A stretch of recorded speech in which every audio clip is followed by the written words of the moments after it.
তোমাকে পছন্দ করে না এমন মানুষ আছে? ও কেন উপস্থাপনা করবে? নায়িকা ছিল, নায়িকা থাকবা তুমি, তুমি কেন উপস্থাপনায় আসবা? এখান থেকে বলতে হবে একটা মিনিংফুল ওয়ার্ড যেটা আরেকটা ফলের নাম হয়। মেরিল মিল্ক সোপ বার, এর মিল্ক লোশন প্রতিবার গোসলের পর আমার ত্বক রাখে নরম ও মসৃণ। নায়ক রিয়াজ এবং পূর্ণিমা খুব সুন্দর একটা জুটি ছিল, মানে বলা যায় যে অনেকের খুব পছন্দের একটা জুটি। সেই জুটিকে কেন্দ্র করে বা সেই জুটিকে নিয়েই অনেকের অনেক ধরনের আসলে মিসআন্ডারস্ট্যান্ডিংও তৈরি হয়েছে। আমি একটু যদি নতুন একটা ট্রেন্ড বলি, একটা কথা বলি, আমরা একটা সম্পর্ক বুঝি না যে দা কুমড়ো সম্পর্ক, দা কুড়াল সম্পর্ক। এখন বর্তমান সময়টা হচ্ছে তরমুজের সম্পর্ক। আমি বলবো ছুরি তরমুজ সম্পর্ক যদি চিন্তা করি, এই নায়ক রিয়াজকে কেন্দ্র করে অনেকের ধারণা পূর্ণিমা আপুর সাথে শাবনূর আপুর একটা এরকম একটা সম্পর্ক। আদৌ কি ব্যাপারটা সত্য? হ্যাঁ, এটা তখন একটা ট্রেন্ড না, তখন মানে এফডিসিতে হোক, এফডিসির বাইরে হোক, পত্রপত্রিকায় হোক, এত তো সোশ্যাল মিডিয়া ছিল না। ওইটা এটাই ছিল একটা রিউমার যে আমার সাথে শাবনূর আপুর দা কুমড়ো একটা সম্পর্ক। একজনকে সেটে থাকলে আরেকজন সেটে আমরা দেখতে পারি না, কেউ কাউকে দেখতে পারি না, এরকম ছিল। তো এটা না আসলে ওই সময়ের স্ক্যান্ডালটাও মনে হয় আমাদের জন্য পজিটিভ একটা কিছু ছিল। এখনকার অনেকে যেমন করায় স্ক্যান্ডাল, তখন আমাদের করাতে হয়নি, অটো হয়ে গেছে। কিন্তু এটা ওরকম না আসলে। তখন টানা রিয়াজ শাবনূর যখন কাজ করছিলেন, তাদের যখন হিট হিট ছবি দিচ্ছিলেন, তাদের জুটিটাও কিন্তু খুব সুন্দর, আমার খুব পছন্দের জুটি। মানে সালমান শাহর পর রিয়াজ শাবনূরকে দেখতে আমার খুব ভালো লাগতো অন স্ক্রিনে।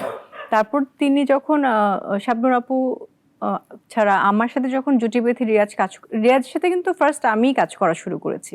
আচ্ছা, তো আমার ফার্স্ট হিরো রিয়াজ, তারপর সে শাবনূর আপুর সাথে জুটি বেঁধে কাজ করলেন, দেন একটা ব্রেক নিয়ে আমি আবার ব্যাক করলাম। আমার সাথে অনেকগুলো ছবি কাজ করলেন এবং মনের মাঝে তুমি দিয়ে আমাদের বিশাল বড় সফলতা আসলো। এবার আমি একটু ফান করতে চাই, ফানি এলিমেন্টস যোগ করতে চাই এই অনুষ্ঠানটাতে। স্ক্রিনে আমি খুবই মজার কিছু জিনিস দেখাবো, সেখান থেকে একটা মিনিংফুল ওয়ার্ড বলতে হবে আমাকে। আচ্ছা, সো ছবিতে আমি চলে যেতে চাই, প্রথম ছবিটায়। এখান থেকে বলতে হবে একটা মিনিংফুল ওয়ার্ড যেটা আরেকটা ফলের নাম হয়। ট্রি আর অ্যাপেল। অ্যাপেল তো Apple tree, Apple tree. Apple tree হবে না, আর কিছু একটা। অ্যাপেল এই ট্রিটা তো আগে। হ্যাঁ, এটা একটা পাইন ট্রি। আচ্ছা, পাইনাপল। পাইন ট্রিটাই ভুলে যাচ্ছিলাম। পাইনাপল পছন্দ নাকি অপছন্দ? ওরকম না, এই জন্যই পাইনাপলটা মাথায় আসেই নাই। Next one, Kishoreganj. এইভাবে উনি আমার দিকে এইভাবে তাকিয়ে আছেন কেন? আমি মানে বিগ ফ্যান ওনার। হ্যাঁ, আমরা সবাই এত ওনার গান শুনে হঠাৎ করে উনি নিজেও দেখে যে ওনাকে আমরা এইভাবে প্রেজেন্ট করছো। সত্যি আরো সুন্দর ছবি থাকা উচিত ছিল। কিশোরগঞ্জ। হ্যাঁ, কিশোরগঞ্জ বাংলাদেশের একটা অঞ্চল। সেখানে যাওয়া হয়েছে কখনো? না, আমার যাওয়া হয়নি। ওকে, নেক্সট ফটোতে চলে যাব। এটা লাস্ট ওয়ান,